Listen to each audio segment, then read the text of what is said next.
The last conversation I had with my father, I told him that he would die because he smoked cigarettes, and he died that night in his sleep.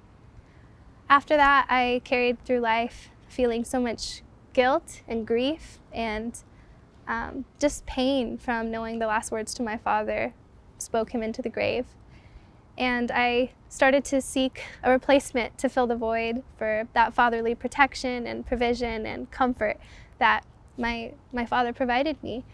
And I started to seek my brother to fill the void, the men I dated to fill the void, but they were never intended to fill that gap in my life. And after a really hard breakup one day, I prayed for the first time, and I felt God's peace fall upon me, and I felt God say to me, I never left you fatherless. I never let you walk through life alone. I've always been here for you, providing for you and caring for you. Psalm 37 says that when you delight in the Lord and commit your way to Him and trust in Him, that He'll act on your behalf. So from that moment forward, I began to commit to God and delight in Him by joining a church community and getting involved. And I started to see how God truly was acting on my behalf by changing the dynamics of my family, by getting me an education and providing me a home and getting me out of debt. God truly did act on my behalf once I began to trust in Him.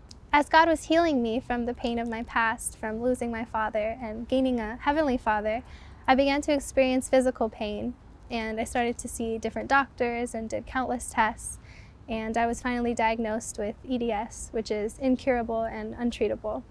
And at that moment, I felt that abandonment set in again, and I stepped away from church community because I felt so hopeless and alone in my affliction. But God reminded me in Isaiah 43 that when you go through life's burdens, it will not overwhelm you or consume you because God is with us. So if you're going through something where you're feeling emotional pain, abandonment, or physical pain, God is with you. God will walk you through it, and God will always be there for you and get you through even the darkest times. Can I remind you that God doesn't waste pain? The pain of my past of losing my father led me to finding a relationship with our Heavenly Father. And the pain that I currently walk through helps me to empathize with people who may experience pain or hopelessness.